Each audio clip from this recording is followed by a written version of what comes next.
What happens when an analytics obsessed GM finds out that people, not necessarily just profits, help a dealership's growth? We're talking with Greg Smith. He's a VP of a dealer group in Canada, and he's a leader. He's a writer of the Dad in the Desk Chair newsletter on LinkedIn.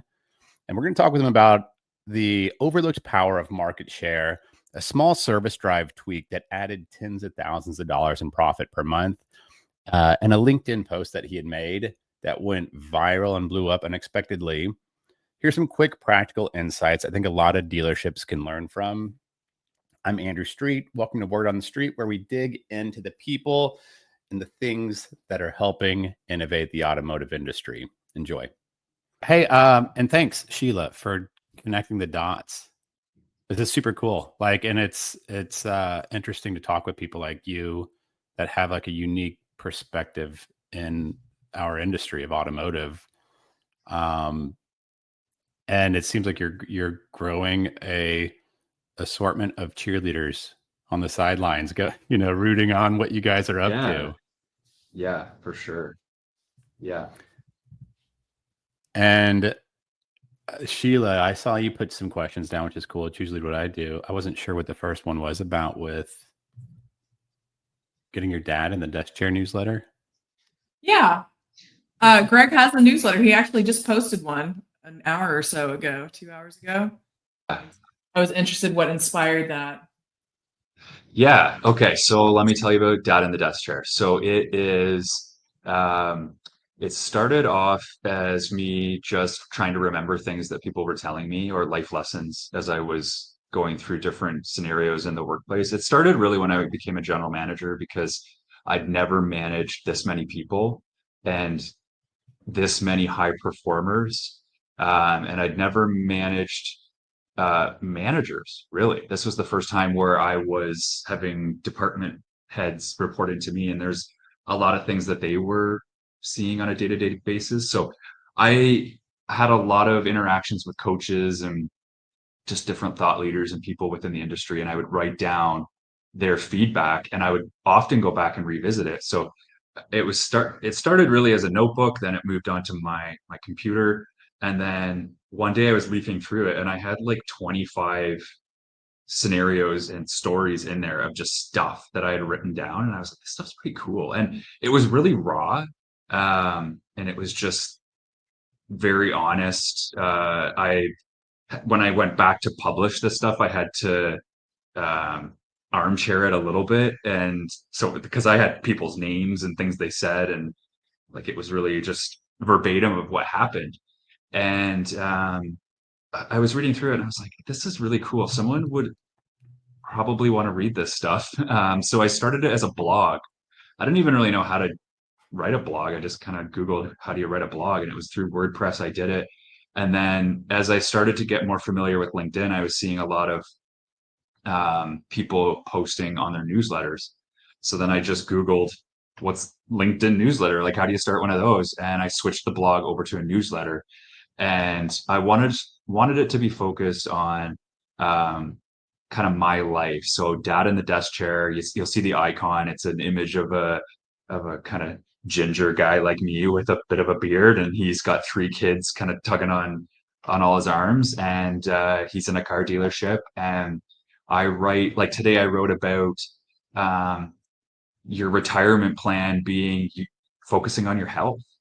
And that was sparked. I was listening to Kevin O'Leary. Anytime I need a little bit of, pep in my step, I listen to Kevin O'Leary. I don't know if you know who he is, but Good Canadian entrepreneur. he's a Canadian like me, and we share the same business school. He's an Ivy graduate from the Richard Ivy Business School, which is where my undergraduate's from. So I like listening to him. I don't always agree with everything he has to say, but he was talking about investing in his health. I think he's just dropped 40 pounds within the last little bit, and he's really into um, making sure he's eating high quality foods and not drinking too much alcohol. And his, first hour of his day is spent, I think, biking, and then he hits the weights and stuff like that. So I wanted to just write a little bit about that. And all of my newsletters are really quick reads. They're not anything that you have to sit and read and read and read and read. It's just a quick, um, scroll on your phone. You can read it in probably under 90 seconds sort of thing, maybe 2 to 5 minutes for the longer ones. Um, but that's where it came from. And it keeps me sharp because I'm committing to doing it every week. So, I'm not really at the point yet where I have to come up with content because I'm just going back and reworking everything I've written. I think I'm on edition number 6, so I've got like 19 more that I can roll out before I have to start actually sweating Learning about what new I'm doing. stuff. So yeah, yeah, Yeah. And what's neat about that stuff is like I've got a bunch of notes about just stuff that I've learned or things that people have taught me or their experiences that they shared that have kind of like shaped the way I'm doing things. But once you know something or you've learned something and you're kind of implemented that with your job or with your family, or you think it's intuitive, it's easy to be like, well, everybody knows this. They've already probably figured it out, but they mhm, haven't. And to find that platform and that kind of, megaphone to be able to let people know like, hey, here's what we've unlocked and yeah, here's what kind of made that transition. yeah, yeah, It seems absolutely. like you're really into like continuing education, Yes, which I'm insane about. But from going to working in sales while you're in university to um, going to the OEM side, getting an MBA, then you were a general manager at the Volkswagen store where you are. And then you went to yes, like a leadership academy before you got into the operations side. Did I just do the whole yeah, line graph the yeah. right way? Almost. I started in the group role as a vice president before I did the leadership academy. So the leadership academy was something I did because I was noticing some gaps in my day-to-day managing general managers, and I wanted to get better at that. Um, and I I like to think I'm a good people manager, but I think if you asked people about me, they would say I'm very data oriented and I'm probably more analytical than I am people focused. But I don't like that. I understand that people and process is how we carry out our business on a day to day, but it's really the people and connecting with those people. And I got some hard feedback at this leadership course. Um, and I've done leadership work before, um, but it was intense. I mean, the very first night I was sitting up um, or standing in front of a room of people I had just met within the last couple minutes and talking to them about what my challenges were in the workplace, and then just having them kind of pick it apart. But it it was it was hugely transformational. I was just looking through my notes actually the other day, and I was reading this line that one of the coaches said, and it was, if you assume what someone knows or what they're thinking, that's very arrogant. And how many times do we sit there and put words in people's mouths and say, what I hear you saying is this, right? How about just saying, tell me a bit more about that, and getting curious with them and getting shoulder to shoulder with them. And the way I was before, I was really trying to control the situation and control the outcome and control the thoughts and the feelings and everything. And I find now I'm a lot more relaxed going into those situations and working with where they're at to get the outcome that we all want to get together. So that was huge for me because all my schooling up to that point had been, you know, a, a business degree, an MBA, even my automotive schooling was all fairly technical, I would say. So this was, I went into it going, oh, this is going to be just kind of soft and fluffy. And it wasn't. It was pretty good. It was really good, actually. Uh, And you feel like that was a place. Did you go with any of the other uh, members of like the leadership team at the dealer group, or was it just you? No, yeah, it was just me. So what was actually interesting about it is my wife had done another version of their leadership training, and I noticed when she came home, she spoke really highly of it, but also her thought process and her language really changed. And said to me, I want you to do this course. It's important to me for our marriage, for our partnership, because another Kevin O'Leary comment is the biggest decision or the most important decision you'll ever make is who you marry, who you spend the rest of your life with. I saw that. Yeah. And I'm very fortunate, very lucky to have a partner that's very supportive um, and is on the same page as me and supports me with what I want to accomplish and what I want to do and vice versa. So that was kind of how it started. And then I started researching the program and they put you through a series of, I can't remember if it's one or two calls that they really screen you to make sure that you're right for the program. Because they don't want anyone coming in that's just gonna sit there and say, well, I don't know what to think, or I don't really have an opinion on that. They want people who are hungry and have grit and want to transform and get better. Yeah. Did that It feel sounds like like harsh feedback too from your wife when she was like, I need you to do this?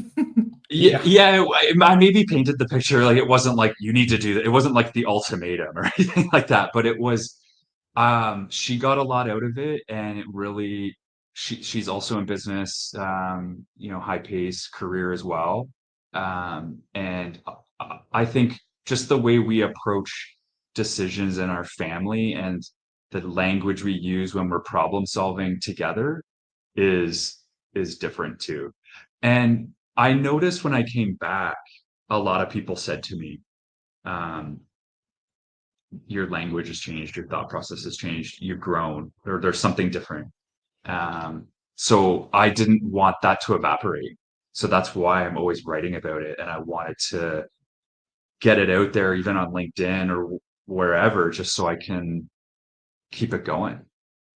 it's tough. It's easy to go to like a seminar or a workshop or a conference and feel like you're getting a lot, and then get back into the dealership and be like, okay, now I'm back in the grind, and lose it after a year. And it sounds like you guys have created a dynamic power couple at the house. And was this so? Yes. Yeah. Your background is analytics. It sounds like you're very Yeah. focused on metrics. And is this Mhm. more focused on human leadership management? Totally. Yeah. Because a lot of the feedback they gave me was people aren't widgets. Like people are people and you need to connect with them. And oftentimes the biggest connection can come out of conflict. So yeah, they were really big on getting shoulder to shoulder with your people, and kind of just waking up and realizing that it's not all about the profits. It's not all about um, the revenue driving growth. Like all of those things will come as a side effect of focusing on the people and growing the people. So I think it was something I've been good at in the past. It just kind of took it to that next level, and it really taught me to get curious because you're being coached on a stage, and then you're also being coached when you go home one on one with your coach from the program, and then you're coaching somebody 1 week after doing the same program. So I had a client, so to speak, that I was coaching through the program.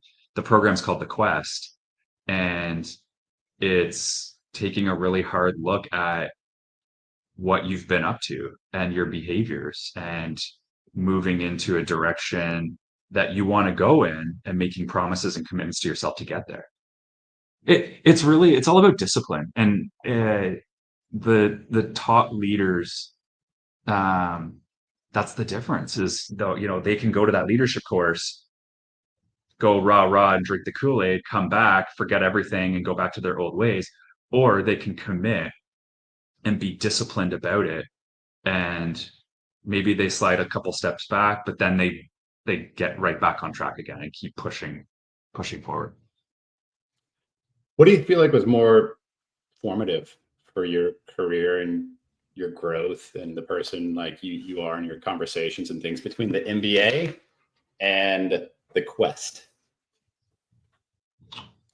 That's a great question. The MBA I was actually just a little bit bored at the time in my work life, and I've been doing the same job for 4 years, I think, at that point. And my girlfriend at the time was studying for her CPA exam. So every night it was just like we lived in this like 500 square foot apartment in Toronto, and I'm like, can't watch TV because she's studying. So I studied for my GMAT to go into to do my MBA. And the MBA was very technical. I took courses on things that I never would have taken in my undergrad just to sharpen kind of my pencils and add more tools to my toolkit. So I took things like mergers and acquisition.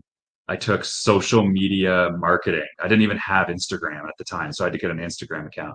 Um, so that was transformative for sure. But I think that I would have to answer your question. It would be the Intrepid Leadership course because it really got me out of my shell, and it got me really uncomfortable. The MBA didn't. It was kind of the same old stuff I'd always been used to, and doing your assignments and going to class and participating and being the really good business student that I thought I was. But the leadership course was like they called you out on your shit. Like if you were kind of beating around the bush, that was it. Like they wouldn't let you. Do you feel like Do you you feel use like any of the marketing stuff that you learned? Say it again. Did I use any of the Do you feel marketing like stuff? you're using any of the marketing stuff that you learned with your MBA? Not really. That's fair. No, no, not really. The MBA was more so just it was a great networking opportunity. I met a lot of great people that were really smart in different industries and challenged me to think about why things were the way they were and why we were doing things. And I think it also really it enhanced group my group work skills or my teamwork because we had to do this big consulting project, and we all had like some of us had kids, some of us were married, some of us had demanding careers. I was at the time going to Germany for work, so I remember logging on to calls from airports and when I was like 6 hours ahead in Germany. Um, so that that was, I think, more so gave you a new skill set of how to think and how to work with people, which was needed. I was a little bit, out of school, and I was into my work life at that time, and just kind of needed a little brush up on that skill set. And I think it also brushed up my writing skills too. okay, that's important. Like all that stuff's important. And like my Mhm. experience with college marketing is uh it's overrated, I guess. So I used to go teach at a university near my home called St. Ed's University. And I would go in and be a guest lecturer in their marketing class, like for each class once a semester. And I'd go into HubSpot quickly, go into Facebook Ads Manager, go into Google Analytics and Google Ads. And it was like, there'd be 3 kids asleep in the back, but then there'd be like 10 kids super engaged in the very front, and then some people in the middle Mhm. that are Mhm. like, why aren't we learning this stuff? Because it's like career academia of people who get out of college, go to more college, go to more college, and then eventually start teaching. And after talking with a handful of the people that were the teachers, they never been out there. And, Yeah. try to come up with a more logical way for a dealership to get better loyalty out of their customers and get them to come back and do their trades, come back and do their services versus here's what college teaches you about advertising and turn around and teach that to the next generation versus Yeah. like thinking about the system and what can we do from our desks as marketers to help. That was my Yeah. experience. I it, I don't think yeah, I would agree with that. Most of my best university instructors, were practitioners, ones that had been in the field and had come back to the classroom. That said, I think you need a good mix of it, because I have a lot of respect for the PhD professor too, because they've done the analytics, and they have done the research. They understand, um, the methodology and everything involved in that, and they bring a whole different element of thinking to it. So in the business school, they actually have a good mix of both. The business school I went to, it was practitioner and PhD professors. So, but I agree, there's got to be that practical element of it for sure. And it sounds like, okay, let's talk about the analytics part. Because Sure. from the first time I met you, and now I listened to the last interview you were on with car dealership guy, you're very Yeah. much like the Billy Bean of the car business from Moneyball that looks at these like not super typically looked at metrics and these KPIs. Like he's the guy who was looking at the bat swing speed and the slugger speed to time out, people base hit, getting on base and stuff that like allowed him to like find um, other metrics that nobody else was following to drive results. And it seems like that's what you've kind of been able to do with a lot of your stores, is just find money that's being left on the table. Can you tell us a little bit about your experience about just kind of unearthing some of these numbers to follow? Yeah. So you're right. That's where my brain always goes, is to the facts versus the story. So I'm not super interested in um anecdotal feedback. So if someone comes to me and says, our I'll give you a real life example. Someone comes to me and says ceramic sales in our business office is going down. Okay, well, how much? How many less ceramic sales have you sold year over year? What is that as a product penetration percentage? Like, I want to know, what does that mean? And where I've started to go with this now is, I want the numbers to tell a story. I know I just said I don't like stories, but I want the facts to tell a story. So yesterday we had all our GMs in a room, and we did an exclusive new car meeting. So it was only new car that we were talking about, because we spend a lot of time talking about our service department, how we can grow our CPROs year over year, month over month. We spend a lot of time on used cars. How can we buy more used cars? How can we get them reconditioned even faster, get them photoed, sell them quickly? Trade appraisal process, all that stuff is what we are always kind of just beating into our heads. But what we don't really focus a lot on, and I shouldn't say we don't focus on it, but maybe not as much. We don't dedicate as much time to it as new car sales, because it's one of those things where the inventory comes in, and we sell it, and it's manufacturer driven a lot of times. But we took a look at market share, which a lot of people look at from the OEM level, but you don't get too granular. It's not really a sexy term to talk about. You don't really hear a sales manager being like, we got 4.2% market share. They're talking about how many cars they sold, what their gross profit was, all those other KPIs that they're paid on. So we took a look at, we have 7 stores and we have 5 brands, and we pulled all the market share, and we got our general managers to do a little bit of a scavenger hunt before they came to this meeting, because we wanted it to be glaring in their face of what is going on in their new car departments. So how many new cars did they sell this year versus last year? What's the gross profit? How many rights, right? Because that's going to tell us how many deals are falling off. So are you having troubles getting your deals bought?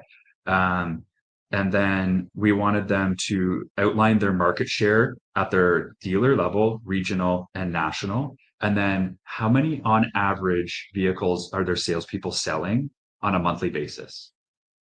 Because if you don't have the sales force to do it, that's kind of step one, right? So, but the whole point of the exercise was, here's what you've sold, and here's your market share. And if you can at least get your market share to be regional, not even above, just at, say you're below, how many more cars does that mean for your store? Because you can't argue with that. If you're not selling to the average market share, what are you doing? Right? There's obviously some issues there. So in some stores, we're above the market share and it was not an issue. And other stores, it was a big number. It was like 200 cars for the year, right? So the stores where they were above market share, we said to them, how much how much harder would it be if every sales rep sold just one or two more new cars per month? Yeah, we can do that, no problem. Okay. So then what does that mean in terms of profitability, F&I? Like what does you get a potential trade on that? Then what's the gross profit on that trade? Because 50% of your new cars come with the trade. Then what's the F&I on that trade? What's the reconditioning? So it's just you can build this big story and a growth plan just on one little number called market share. So I don't even remember what your question was. I started going down a rabbit hole of what we did yesterday. But I guess I think you asked me something about analytics and how we use that in the dealership to grow. And that's really what we do is we'll say like, what's our aim of this meeting? Our aim is that we want everyone in that room feeling just so jazzed up, empowered to sell more new cars. And we want to show them the path there with the numbers and the proof. And then have them build a plan in their heads. And then basically what I'm going to be doing over the next 2 weeks is sitting down with all of them and saying, okay, what's your actual action plan and your commitments and your promises? And that's the language I learned from the leadership course. And then It's worth its price. and then what's the consequence here if we don't do it? Or, at what point are we gonna, say to ourselves, this isn't working and we have to pivot again? So that's kind of how we work. We blend the analytics with the storytelling to build a growth path. I hope that And answers your energize the team and energize not just the salesperson to try to do one more sale, but get the sales manager, get the general manager, get the marketing department, get the BDC, get whatever moving pieces you have to kind of have a vision in the telescope of where you're going. And then from looking at the microscope of the stuff right in front of you, what can we do from our department to make this happen? Yeah. Yeah, and you're removing the objections as well, right? If somebody's at 3.5% market share and their benchmark's 4.5, that's really hard to argue with, right? So you better hope you're making a plan to get it there. And I'm not saying you need to be at 4.5 tomorrow, but I'd like to see, 0.1 growth over the next X amount of months. So outside of like growth with sales, what things are you really pushing? I know certified pre-owned's been a big push. Like anything with like service retention, parts. Yeah. So sales is obviously something we're pushing. Certified pre-owned, now new car sales. Service, yes. We are trying to work on a way to really measure retention and loyalty. Getting into it's really just the basics now, which is booking the person's next appointment as if they're at the dentist for routine maintenance. So doing that activity. We also adopted videos in our service departments. So that we did that about a year and a half ago, and we had external consultants come in and train everyone on the whole process. It's a group called MTN, or maybe it's Mountain. MTN is what I call them. And we signed up for True Video, which is the provider. I think I talked a little bit about them on the Car Dealership podcast. But basically, it is a technician, they've all got, one of these, and they're doing a video of what is kind of going on with the car, and their multi-point inspection, and um, the overall repair is getting a video from the technician to the customer. And we've found, again, the stats don't lie, the analytics are there.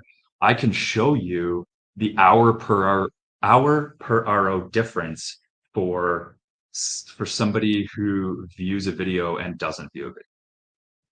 Because if I call you up and say, your car needs brakes. Okay, yeah, how much is it? It's going to be, I don't know, $1,500. Yeah, you know what? I'll do that next time, or I'll shop it around. Versus a technician sending a video saying, here's what your brakes should look like right here, and here's what your brakes look like. And here's all the things that can happen if we don't replace this today. And I'm going to go ahead and mark these in the red.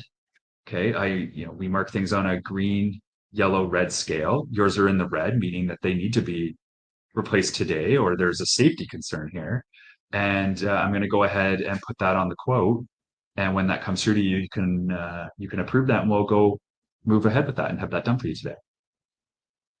And then the talk track on that is, if they still say no, you're saying to them, I noticed that you paused on doing the brake job. It's not declined, you paused. Is it because you don't have the time, or you need more information? I don't even bring up costs. They might say it's because of the costs, and then you can handle that objection. But a lot of the times they think it's the time. A lot of the customer, they want to value their time. They're like, my car's been in there for an hour and a half, 2 hours already. I need to get my kids picked up or whatever. And it could be just as simple as that's only going to take us 45 minutes, an extra 45 minutes to get that done. Oh, okay, no problem. Let's go ahead and do that. So we're really on that activity, and we measure by tech how many videos they create. So they have to be at a 90% minimum. For every RO that's created, 90% have to have a video. We measure how many videos get sent by the advisor. That has to be 100%. We measure how the percentage that are viewed by the customer. So that has to be 75%. And then we measure how many go with an estimate. So that's a digital estimate where they can actually approve it on their phone. And that has to be at 50%. And then everybody gets ranked, and we make these little podiums and we send it out. So we're really creating a performance culture in our service department as well. And is it you working with like the service managers on those sound bites and kind of expectations of how to handle their objections? That all of that, I can't take credit for any of that. It came from MTN, which was the consulting company. So it's all of their scripts, and it's their playbook basically, and it's all verbatim how you go through it. So they came in and did that, and then it would be me working with our service managers to uphold all of that, all of those standards. We also just invested in another person, a director of fixed operations, who's working directly with the service managers on improving all this stuff as well. When you instituted that, did you find any pushback from your technicians where you had to explain, like, this is how you're going to have more flags, or to your service writers, this is how you're going to sell more services, to kind of bridge that gap and get them to adopt it? 100%. It was extremely difficult. And I was a general manager at the time. I wasn't in this role. So I was in the trenches like all the other GMs are right now doing this. And they had pushback, but they handled it really, really well, and they got the buy-in. I did not. I had pushback from the techs, and they weren't like, Greg, like, we're not doing this. This is stupid. We don't see the value. It was coming from a place of uncertainty and questioning it, uncertain how this was going to make sense in their day. Like they weren't saying we're out, we're not doing it. They just had a lot of pushback in terms of the process, the procedure, and how it was going to work. And so for that, we just had to take baby steps with them, and we ended up paying them for the videos in the beginning. We don't anymore, because they saw the videos result in getting a More better, work, more getting more hours. work. Yeah. Yeah. So there wasn't, when we did tech raises, we ended up phasing that out because it's such a crucial part of what they do now. But that's how we got their buy-in. We ended up paying them for it. Because they would say things like, well, it's going to take me time to raise the car, get my phone, get it all set up, lower the car, get out those red, yellow, green things. High And like, efficiency. Sure. yeah, everything they were saying was right. Like these guys are very, very proficient, productive guys that value their time. So it was kind of hard to argue with them, but you just had to kind of get again to their level and work with them and implement a plan that they were going to buy into in order to move forward. And I like to think that buy-in can help, obviously, with the average RO ticket, but also with retention of techs.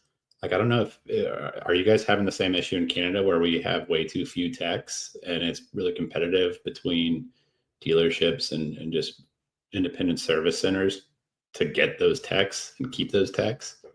Yes and no. We definitely have a tech shortage in Canada. People are crying for techs. I would say we're fairly fortunate in our group. We've attracted some good talent recently. We had 2 stores that were in dire need of techs, and we've gotten them staffed up now. And we continue to build our bench strength as well. I can speak for Levin's Volkswagen here because that's the store that I was GMing and had to implement the True Video process in. The techs here we've got techs that have been here for years and years and years, and they're so loyal.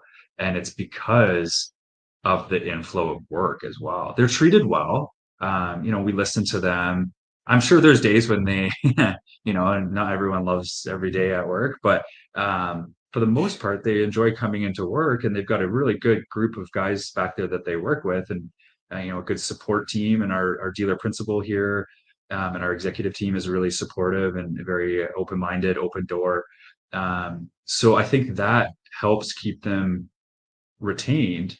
And then also the fact that these videos, like we, one of the lines we use when we introduced it is we don't want to be the Blockbuster of the dealership world. Like we don't want to be behind the 8 ball. Let's be the best in class, and best in class is doing videos. So I think they like being part of that culture, kind of a winning culture, so to speak. Do you have a feel for like these new things that you've been a part of implementing and new metrics that you guys have been tracking? Is there something that's been like the least amount of heavy lifting and work and expense to generating the best return on the bottom line? I would say the service drive process was relatively easy to get everyone's buy-in with, and measuring it is really easy. And we didn't make a lot of investment in it from a financial standpoint, just time and energy, but the results are there. And do you know what I mean when I say service drive? Yeah. When prospecting and having, really monitoring the activities and the dialogue that's happening between the sales department and customers coming in for service. And that's one where I remember we were having like an executive meeting, and I made a GOA for one of our dealerships to be improving their service drive activities and commitments and getting everyone on board. And I want them to track it, and I want them to send me the stats, and we're gonna, beat it to death until we really get this going. And one of the executives was like, really? That's a GOA? Like it seems kind of basic, and like there's not much value there. And I said, I agree, it seems basic 100%. Like, why can't they just do it? But a lot of people don't know how to navigate that conversation. They let it evaporate if they're not held accountable, and they don't understand the financial impact to the dealership of not doing it. So if you have, then they set their goal for 3 cars a month, which seems ridiculous, but 3 cars a month for them, they are selling cars up a lot of times full list because they've got a really good process and really loyal clientele, and they're offering a really good service to their clients, so they can do that.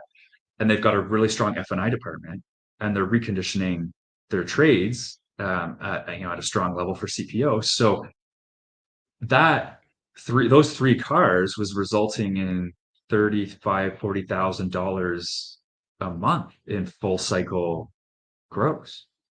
Right? So it seems like laughable when you think about we're writing a action plan for 3 cars, but what I was really hoping, and it is kind of what happened, is get to 3, but it's really going to be 4, then 5, then 6, and 7, and then you're going to be doing consistently 10 a month, and then boom, we're making the money we want to make on those cars. And is this part of the system that helps, like you guys led or are leading the at least with Volkswagen certified pre-owned sales? Is that correct? Not For the anymore. nation? Okay. We did for 13 months in a row. And then we took our foot off the gas a little bit with the volume and got more focused on really having tight inventory and turning it, and really focusing on the profitability. I will say we had some leadership changes there as well. That's when I stepped into the VP role, because when I was GM, I was really driving the volume. And we have a GM that started a couple months ago, who was actually my GSM. His name's Clinton Smith. Give him a big shout out. He was the GSM No behind relationship? that. No relationship. No, we're not brothers. We're just just same last name. But he was the guy that really drove that strategy at the time and was leading the sales team to be the volume leader 13 months in a row. That was him. And what So now allowed you to get all that inventory? How did you keep getting all the certified? that's a good question. So we want to do this again, and now that he stepped into the GM seat, we had a meeting about 2 weeks ago, and I think they had like 65 cars in stock, and he's now up to 108 cars as of yesterday. So they are all over their service drive, like 15 deals a month out of their service drive. They've got a sales manager that is tracking that and watching it like a hawk. They have a sales manager who's extremely proficient in buying at the auction and has the stamina to do that, and is very experienced to spend time on the auction, and knows very, very, very strong at knowing what like reconditioning and models, and knows V-Auto metrics very, very well too. Market day supply, can understand which cars are fast movers, what should I be stocking. So it's almost a matter of just giving them the leash to do it, because they have the bandwidth and the intelligence to carry out the strategy. So that's really what it is. Because I know a lot of people are trying to really unlock that right now. Yeah, I don't want to talk too much about it because I'll give away all the secrets, but yeah, it'll be harder and harder to find back. Yeah. Yeah. But once you get it to that level, you can keep it there. It doesn't mean you have to keep buying and buying and buying and buying. You got to keep your buying at a certain pace, but once you keep growing the inventory, or once you've grown the inventory, and he's also focused too on bringing in cars that are going to bring him a trade. Right. Because we know we can control that process. It's smart. I imagine you have a seat at the table looking at marketing once a month or something. Mm-hmm. Is there specific metrics that you guys drill in on? I'm not as focused on marketing as I probably should be, to be honest. And this came up yesterday and in our meeting when we were talking about new car advertising, because we do fly a little blind with it. We really rely on our vendors. We use Auto Trader.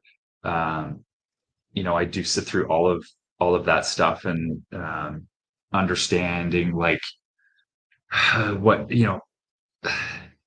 mobile boost, for example, or provincial listings. Like, how are those working for us? Should we be doing more of that? Um, when we carried out the used car strategy back when we were the 13 months in a row of number one CPO volume dealer, I will say I was very close with my auto trader rep, because if I have one insecurity, it's marketing and understanding digital marketing. So he and I would sit down a lot and just talk about, if I'm going to stock all this inventory, what's the best thing I should be doing to get SRPs and VDPs? And can you show me with graphs and charts and numbers and, placements of where I'm at versus my peer group? What kind of voice do I have out there in the digital world? So I I'm not as strong at it as I should be, and I'm dancing a little bit at this question because it's not my wheelhouse. It's not something I'm really, really strong at. You've It's talked good. a lot Like, about trusting your people, and that seems to be a theme. It sounds like you Hmm. pick vendors carefully that you can trust and kind of rely on. Same with your managers, like let them go and do their thing. And that's a sign of a great leader, in my opinion. Yeah, it is. I mean, and our relationship with Trader is really strong. They're a very expensive vendor to have. If anyone obviously listening to this that has Trader will know that they, in Canada specifically, I don't think they're quite as expensive in the US, because your your digital marketing, or your digital marketplace is Car Gurus, I think, isn't it? It's the number one. I don't know. Like the I don't number know. one as It's far as I don't think listing the it's most Trader. inventory. Yeah. Someone was just telling me that recently, that in the US, I'm pretty sure it's Gurus is the one that's like the Trader in Canada. Because Trader's very, very, very expensive in Canada. You pay a lot of money to have your cars online.